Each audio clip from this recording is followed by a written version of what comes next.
Cheers. Fucking need it in this weather now. Finally though, actually getting a response from June Slater. And there was me thinking that was about as likely as me winning the lottery. Good evening everyone, hope everyone's doing well. There's a couple of things I need to talk about today. One is this new reform chairman, and the second is I just want to go into a bit more of a discussion about Ballymena, because there have been things evolving from that. And of course there are people who are comparing this still to what's happening in LA. But before I do that, what did June Slater respond, since, as I said before, that seems as likely as winning the lottery? Well, she was basically trying to say around the Rupert Lowe situation and the death threats and what have you, that if it was truly the case, they'd be investigating Zia Yusuf. Not necessarily, I say. Maybe Rupert Lowe didn't want to go further into it. Maybe Rupert Lowe didn't want to continue forward with this, which I personally think he should have, because libel and slander is not exactly something you want to be known for in politics. So I do think Rupert Lowe missed an opportunity there. And then she went on to basically say that he has had a tirade of abuse from other people, but as usual, because June Slater never does this, she never posted any evidence of this so-called abuse that Zia's been getting. That is not me saying that it didn't happen. It is me being skeptical. It is me wanting evidence that this is the case, rather than I'll just believe her at her own word. Because the way she's acted, basically saying no evil about reform, her words are about as believable as Puff the Magic Dragon. It's no wonder he's got smoker's lung. Anyway, it's not very believable what she says about Zia Yusuf and Nigel El-Faraji. Like, it really isn't hard. All she needs to do is basically put up a few tweets and what have you, maybe half a dozen or so, and show some of the abuse that Zia's getting, and she could easily debunk my argument. Just like that. Oh God. Something's getting in my eye. But I have yet to see her do that. I have yet to see anyone do that, in fact. But at least she took the time and the liberty to respond to my comments, so I can't really slate her too much, can I? Sorry, I'll see myself out. Who said you already ate too much? Shut up, you. God almighty. I haven't even had that much. I've literally only had like a sandwich this morning? Sandwich for lunch? But I digress. The fact of the matter is, June may as well be a paid member of the Reform Party, because as I said, she just keeps banging on Reform's drum, and she basically can say no evil. Now, I accept Nick Tenconi is not perfect himself.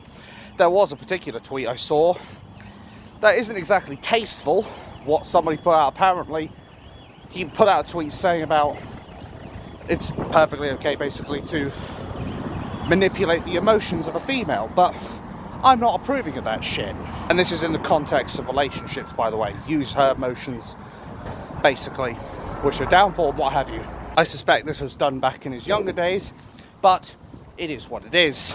Right now, I see Nick Tenconi as the only person who stuck to their principles. He's the only person who has not changed his principles over illegal immigration, over radical Islam, of wanting Christianity to be put first, of detaining the Islamists that are on the MI5 watch list, and that's just to name 4 of them, I believe.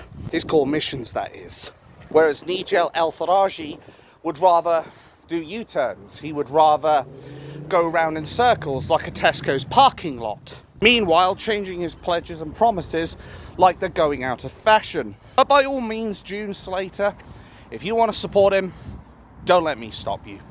Just don't pretend that this Messiah has done nothing wrong, because let me fucking tell you, he has done a lot of things wrong by the English people, quite frankly. It is sad though that it took this long before June Slater finally plucked up the courage to actually say something about the Zia Yusuf Rupert Lowe scenario, but I effectively responded with this.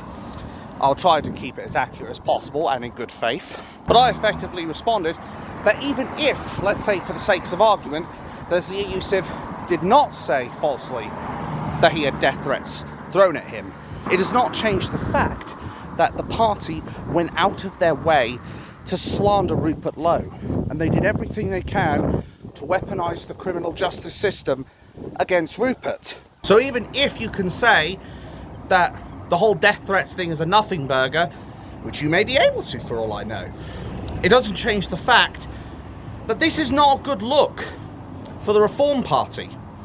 It's not a good look to go out of your way to attack an MP who was loyal, who merely challenged what Farage was saying. And I say that in the context of when they said, when Rupert Lowe apparently said he'd cut the throats of the Reform Party, he never said that. He said what Zia Youssef and Nigel Farage were doing was cutting the throat of the Reform Party. But June Slater, I suspect, won't mention that. And yes, I know some people will say, we don't need this infighting and what have you, but here's the thing. Is it really infighting if Reform are shifting further and further to the left? Is it truly infighting when Nigel El-Faraji is planning to basically go back on his promises if he were to get elected as Prime Minister? Which I hope to Christ he doesn't, because it could well mean the end for all of us, quite frankly. I mean, devil's advocate, I would say Nigel El-Faraji is a damn sight better than Keir the traitor Starmer or Kemi down Badnock. But it doesn't change the fact that Nigel would not be this saving grace like a lot of the Reformians would say. But what I find particularly chilling was before I even mentioned this shit to June Slater and got a response from her, there were some people in her little group who were basically saying, move on. Who were saying that I should forget about all this. No, I'm not gonna fucking forget about this, because this fucking criminal justice system was weaponized against Rupert Lowe, and it could have seen an innocent man thrown in jail, just like that. It could have seen Rupert Lowe's gun collection, well, it did. His gun collection got seized, the gun collection he owns legally, and he ended up having the real possibility of going to jail. He's had his reputation tarnished on the back of these lies and libelous slander from the Reform Party, but you want us to just forget about it. You could take one of these and fuck off right now. Now, if it was just a petty name calling, like, oh, look at you, you fat fuck, I think we could all agree, who cares? It is the fact that Zia may well have put death threats on the counter, on the table, and tried to accuse Rupert Lowe of them, and then they misinterpreted, twisted what Rupert Lowe said, and tried to say he threatened the Reform Party, that he'd cut all their throats. I'm sorry, but if it was me in his shoes, I wouldn't let that shit slide. So don't expect me to just move on from all this shit, and I do not blame anybody who still wants to challenge people like June Slater on this particular point, because it needs to be addressed, it needs to be called out, and people need to understand that if they're willing to support the Reform Party, then they're effectively supporting the libelous slander of their own MPs who don't agree with the Messiah's views. And I don't know where this idea, June Slater apparently says he wanted to become leader. Am I supposed to believe that? Do I see Rupert Lowe as a leader?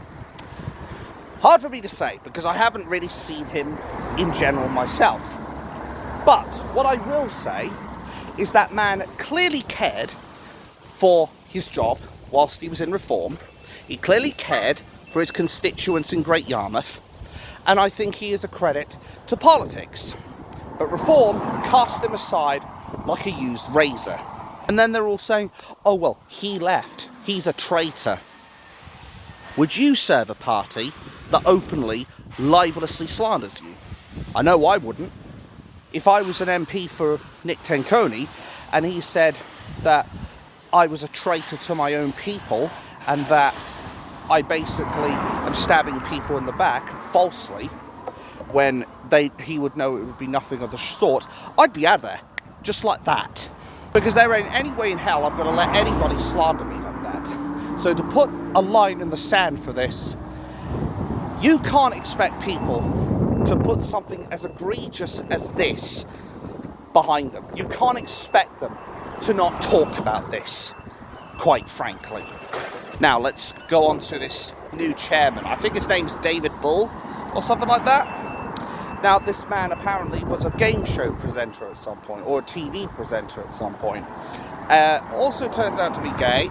Not that I have anything against gay people. But what I do have a problem with is he wants to bring LGBTQ stuff back into schools again.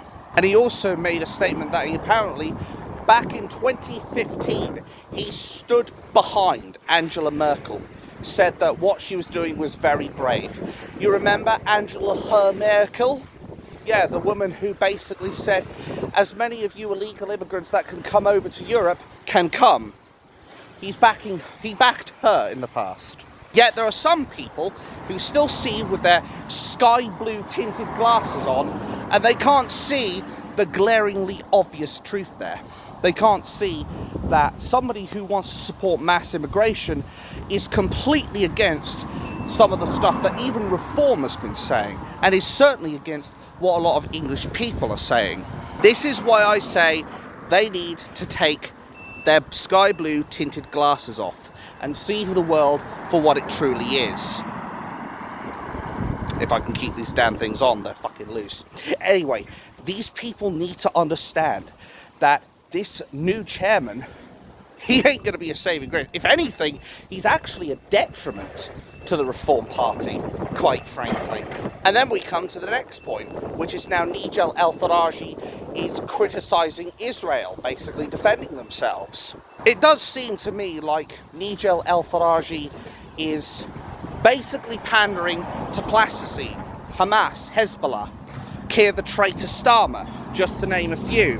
Because if he's willing to go out of his way to say that Israel's doing stuff wrong because they're defending themselves, really does beg a question, doesn't it? God damn it, Tannoy Tina again. I know people are going to claim Zionism and all that nonsense. This has nothing at all to do with Zionism. This is a matter of Israel got attacked. Israel, oh, it's actually quite quiet, maybe I could live with this. Anyway, Israel got attacked by people in Gaza, by the pro-plasticine movement, by the two T groups that basically have sided with plasticine. But Nigel thinks that they shouldn't be allowed to defend themselves. I mean, the best way to look at it is think of it like a playground scuffle. Think of it like you've got a bully that comes up to you and punches you in the face. What are you going to do? Most normal people are going to fight back. Like, if you went up to anybody and attacked them, their first natural reaction is going to be to fight back. Gaza attacked Israel. Terrorists attacked Israel. Israel is exercising its right to defend itself. And what it is more than anything is Gaza is basically playing the victim. The terrorists are playing the victim card when they get found out that they're doing atrocious things and they're attacking Israel. Hell, they even went out of their way to attack Israel during a ceasefire. So, in a sense, they've committed a war crime already. Now, that's not to say that Netanyahu is innocent by any stretch of the imagination, but what it does say is that clearly, if Israel hadn't defended itself, maybe they wouldn't exist anymore. Maybe they'd end up in a position where they'd get wiped out if they hadn't defended themselves. And what it seems Nigel El-Farage and of course Keir the traitor Starmer want is they just want Israel to just roll over and play dead, quite frankly. But of course the mainstream media won't tell you this. You know the drill, folks, because say it with me. It doesn't suit the narrative. I'm sorry, but if it was me in their shoes, I would be retaliating and then some. I would want to look after my own damn people first and screw the consequences, quite frankly. Now, would I want to go out of my way to hurt anybody who would not know of battle and would not seek it? Would I want to go and attack women and children? Of course not. But here's the thing. Islam has a history of using psychological warfare against their enemies, whether it be the Americans, whether it be the Israelis, whether it be each other. They know full well, most people, when they see a child, they think the paragon of innocence. They think a child wouldn't ever hurt us, would they? And that's right before a child picks up a weapon and starts opening fire. Islam is very fundamentally evil. Hell, Iran, I believe, even had a particular video come out recently where one of these people was holding up a child, holding up a bloody assault rifle. I mean, for me, that would scare the living daylights out of me. And yet we're supposed to say, oh, you know what, Israel's not allowed to defend itself. No. You cannot play that shit with us. Israel has every right to defend itself if it's coming under attack. But Nigel doesn't think so. Is this really a man that you want to support? Is it? As I said before, back in 2024, we were advised that we need to vote reform to hopefully get a few seats off of Labour. And we took that in good faith. And yet, those feelings were not reciprocated within reform. I even told one of the people that was a friend of mine who actually took me to Birmingham, I told him, after the whole conference and what have you, I told him, I'll be open-minded, but I have my doubts about Zia Yusuf. And I do feel very glad that I feel vindicated right now. And anybody that goes out of their way to rejoin reform within hours or days after they've said, well, they called one of their own MPs dumb and stupid for discussing the burqa ban, like he threw his toys out of the pram over that. That's a huge red flag for me. That and of course what Nigel El-Faraji did by throwing his core supporters under the bus. I'm surprised my old driver here hasn't hit any speed bumps with those supporters he's thrown under the bus. Anyway, the fact is, I wouldn't want to support someone who stabs his people in the back, libelously slanders his MPs, and basically goes out of his way to refer to us as far-right thugs. And I certainly wouldn't want to support someone who says that Israel should basically bend over and play dead for the so-called religion of peace, which is about as peaceful as an elephant in a minefield. I'm telling you, there's only one party to vote for, and that's UKIP. And I think a lot of these reform voters, notice I don't use the term reformians, because I think there are some people in reform that are skeptics, but the diehards, the reformians, obviously won't want to see that. They're too busy praising their Messiah. They're too busy basically tunnel visioning and being fatalistic and saying, oh, reform are our only hope. If we vote for anyone, a vote for anyone else is a vote for Labour. As I said before, Steve Anderson? No, Lee Anderson. Fucking hell, I can't believe I got that name wrong. But Lee Anderson, when he said during the 2024 elections, or was it back when he was part of a Labour party, basically said a vote for reform is a vote for Labour. I wonder what they'll have to say to that. But the way I slice this is, this new chairman is going to be a massive detriment to reform, if I wanted to play on their side. Frankly, I think this is a good thing, because at least then it will give more attention to real parties like UKIP. So maybe this David Bell, or whatever his name is, maybe he's actually a good thing, who knows. Thank you. And while I also accept that reform hasn't exactly had as many predators as parties like Labour or the Tory, you've got to remember they had one Simon Danshuk who was soliciting a barely old enough girl. And it does make you ask the question, why would they want to do that, quite frankly? I don't think it's the right answer to basically have a chairman who thinks that they should be pushing LGBTQ stuff in schools. I really don't. As I've said before, I don't have a problem with people who basically want to have at it with another man, or women who want to lick the same side of a stab as another lady. I have no problems with that shit. If you want to engage in gay or lesbian relationships, don't let me stop you. You are perfectly entitled to that shit. But where I draw the line is when they start trying to force this shit down people's throats, when they start forcing this into schools and start telling people about fucking it's okay to change your gender and what have you, and that there's 150 different genders. No, there's only 2 genders, and the only way you can be a female is if you were biologically born a female.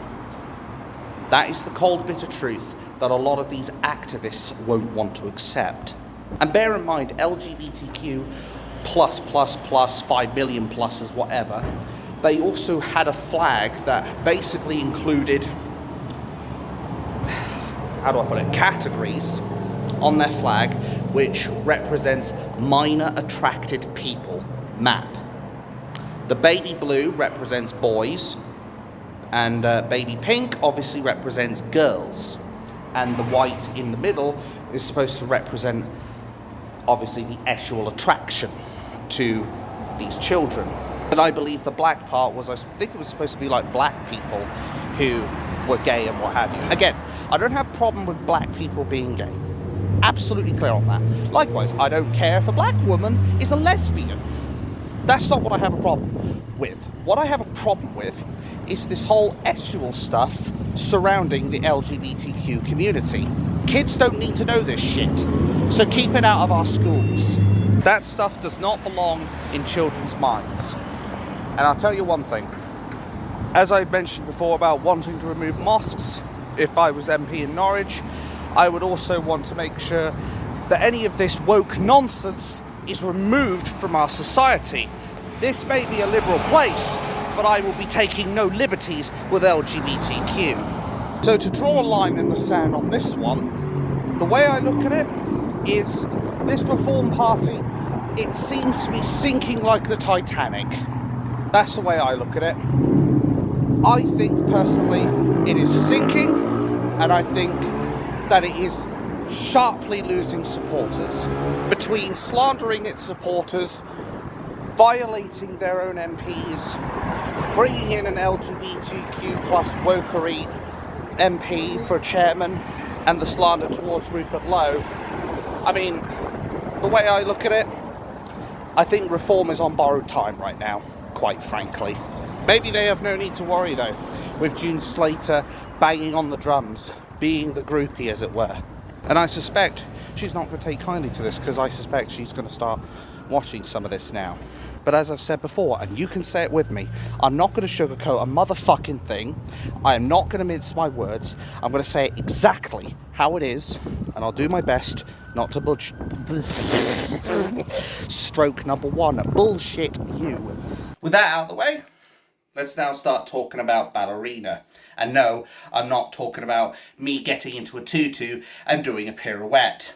Who said indecent exposure? Shut up, you. Fucking hell, man.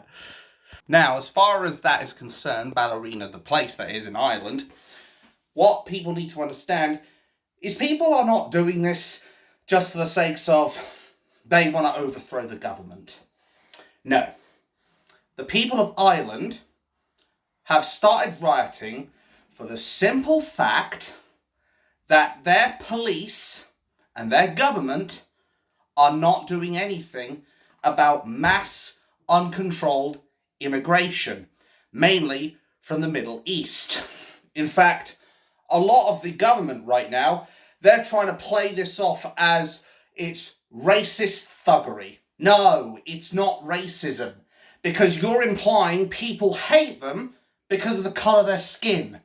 You're implying they hate them based off of their country of origin. I think almost every single indigenous person of Ireland or the United Kingdom would have no problem with any country coming over here if it came along and respected our rules, laws, beliefs, our cultures. I don't think you would find one person that has a brain cell in here that would basically discriminate against people just because they came from a certain country. Now, I do say, admittedly, that there are people from third world shitholes predominantly, but that's mainly because usually from these third world shitholes, it's usually people from the so-called religion of peace that are coming over here to subjugate and dominate our society, who are about as respectful for our cultures as I am for a bowl of salad.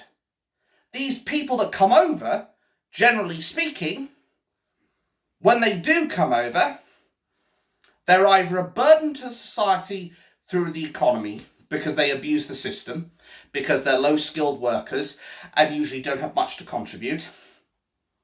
They are criminals that basically want to come over and, I don't know, help the drug trade, particularly the Albanians. Or you have people that go out of their way to commit horrible acts on teenage girls who are underage. That's why there's 2 Romanians right now who are sitting in court on the alleged attack on a teenage girl. Apparently, they were trying to get her to... No, I'm not going to say it. I'm not going to degrade myself to that shit, and I'm not going to contribute to her trauma, quite frankly. But you get the idea.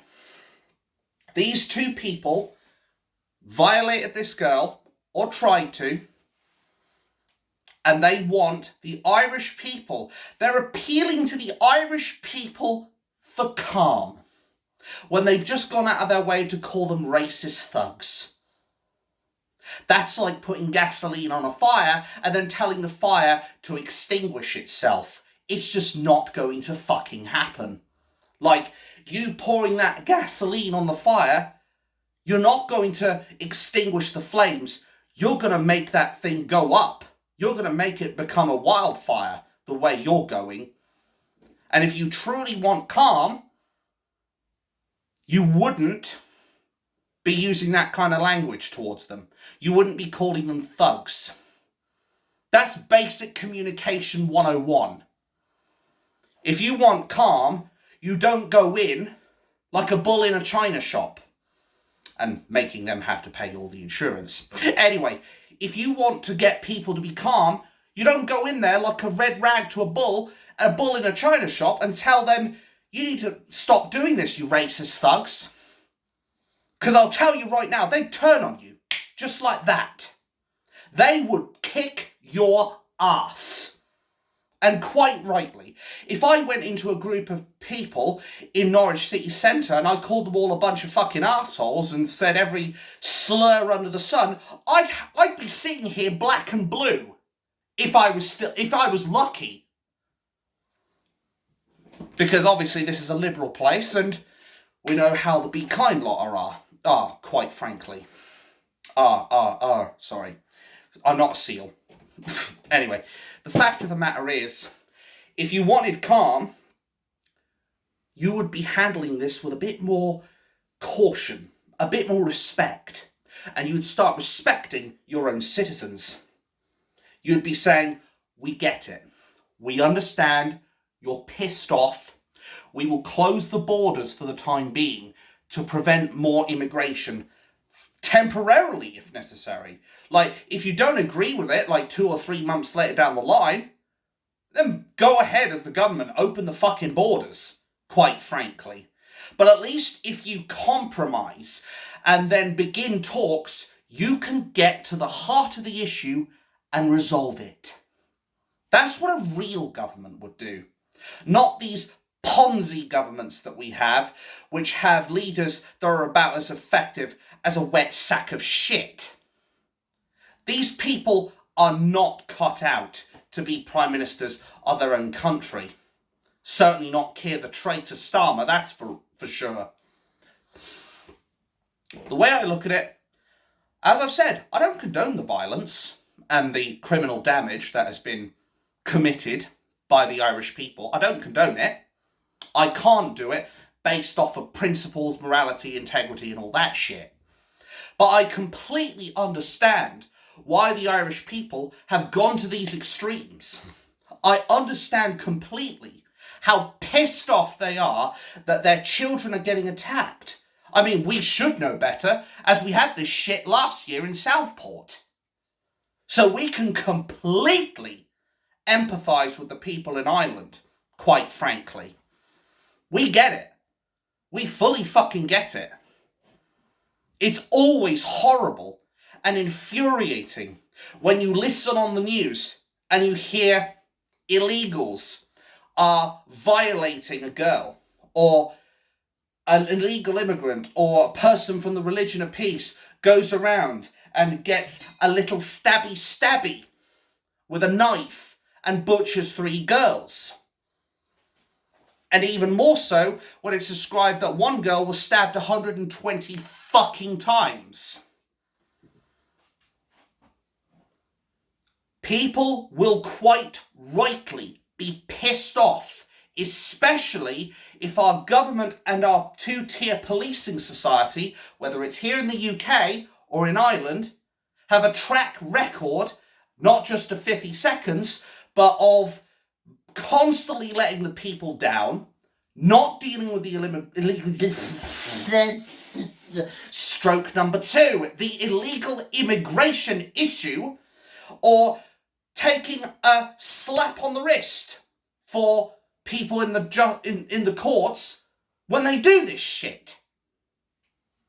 You can't expect people to be like, oh yay, my children got killed. Oh yay, my young teenage girl was about to get violated by some foreigners. Like, what? Are you on drugs? Are you fucking smoking the biggest reefer known to man? You can't expect these people to stay calm when they're dealing with this shit. But the sad thing is people are even comparing this to the riots going on in Los Angeles. To the riots being committed by the opposite side of the spectrum. The left-wingers, the illegal immigrants, who are saying that they have the right to stay here. And what are these people doing in comparison? Well, let me put the other bit in first, because obviously this is important context. When these Irish people were rioting, were they looting Greggs? No. Were they going after shops? No. Who did they target? Foreigners in their homes. And why? Immigration issue. Because bear in mind, just one of the many facts about the foreign nationals is that the Eritreans, and I know these two weren't, but I'm saying this for stroke number 3, for perspective, the Eritreans are 20 times more likely than British nationals, or English nationals if you want to get technical, to commit acts of an sexual nature.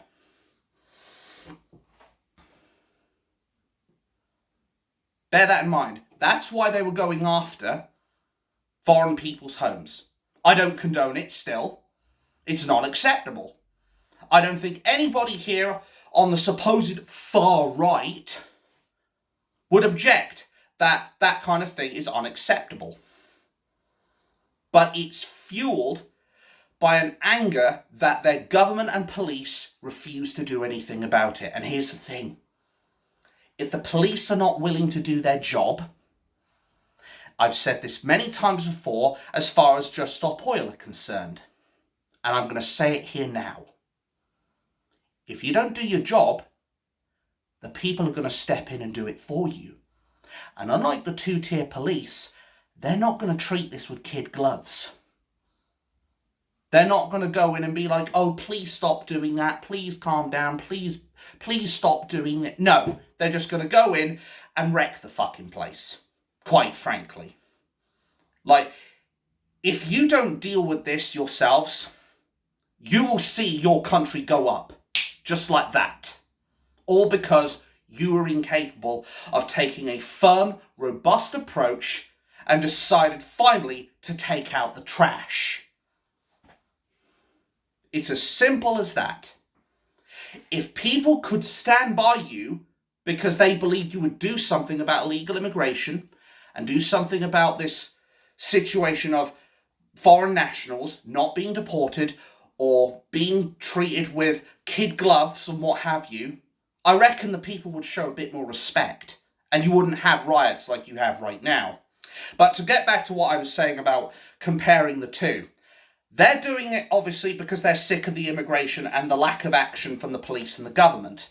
The people from Mexico, or the people with Mexican heritage, who were doing their riots in LA, they targeted anyone and everyone. Journalists, innocent people, right-wingers, anyone who came in their crosshairs was a target. Anyone who was even seen looking the wrong way would get attacked. No restraints. Literally, think of the bull, the red flag to a bull. Only this is unrestricted, where one of these people could have done some real harm to an innocent member of the public. Need I say more? What about the fact that these people started throwing Molotov cocktails at people before the riots truly started? Sure, you could say that there were some petrol bombs thrown in Ireland, but here's the thing. What I find particularly funny is when they show these pictures of these people hurling these petrol bombs at the police or whoever, isn't it funny how a lot of the people in those scenes, they're all seen dressed up in black, all dressed up and masked up. Whereas if you look at it from the perspective of Freedom Dad, who I've mentioned him in my last video and linked his channel in the description of the previous video, and I will mention it here again. If you look at it from his perspective, do you see a shitload of people that are masked up? No, you see people who are genuinely concerned that their country that they love is being turned into a third world shithole and a war ground for foreigners. That's what you have to understand. It doesn't even remotely fucking compare.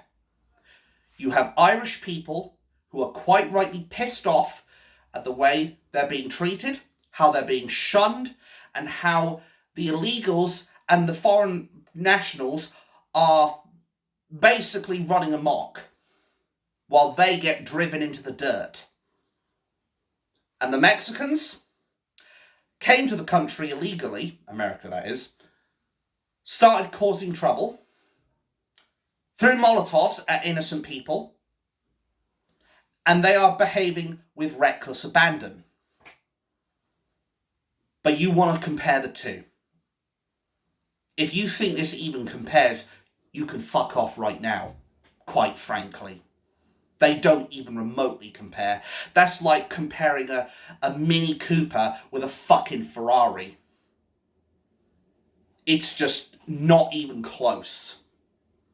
They're acting out of pure violence, pure desire to overthrow Trump and what have you. The Irish people are acting out of frustration and anger, yes, but directed at the people who should be doing their jobs and directed at the people who are committing the atrocities. Am I wrong? Fucking prove it. I'm not saying what the Irish people have done is justified, but what I am saying is that they have a very, very understandable reason to be fucking angry right now. Just like how we were angry when three beautiful girls, Alice De Silva Aguilar, Bebe King, and Elsie Dot, nearly forgot her, God rest their souls, ended up getting taken from this world by a terrorist, effectively. Yet the media paints us all as far right and thugs and all that. We're not thugs. We're concerned parents. We're concerned patriots. We're concerned citizens who do not want to see this shit continue.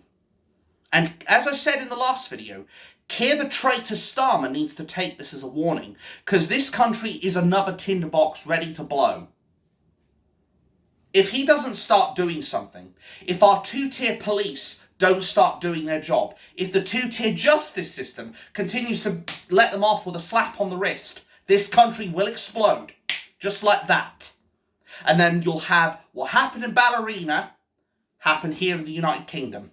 And it won't be a couple of hundred people, it won't be 2,500 fucking people, it will be tens of thousands, if not hundreds of thousands of people who have had enough and are sick and tired of waiting for the police to do their job, to be greeted with inaction, incompetence, and complicity.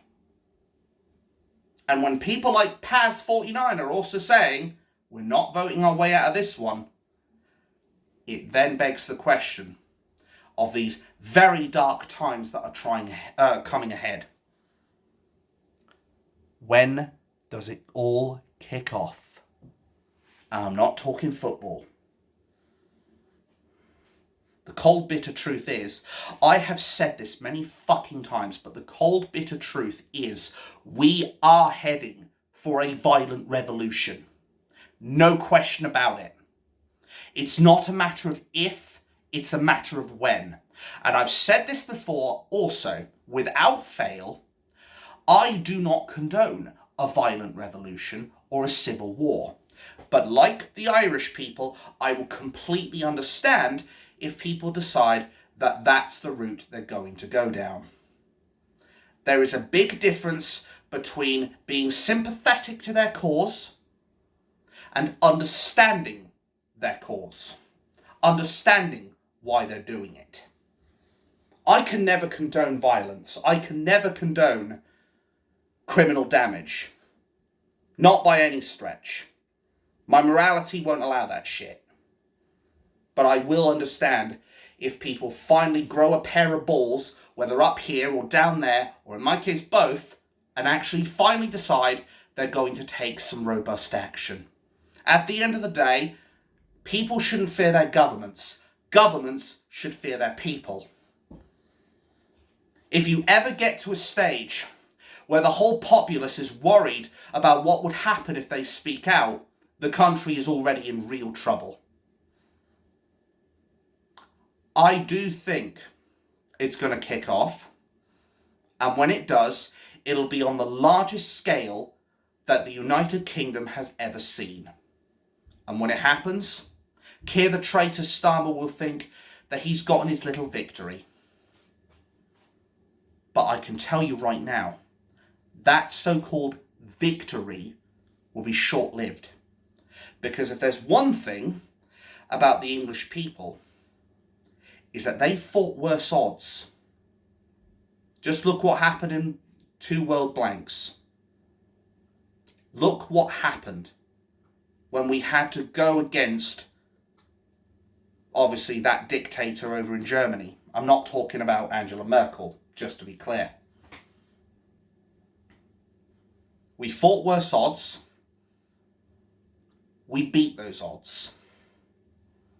Does Keir the traitor Starmer think he's going to be any different? The bottom line is this.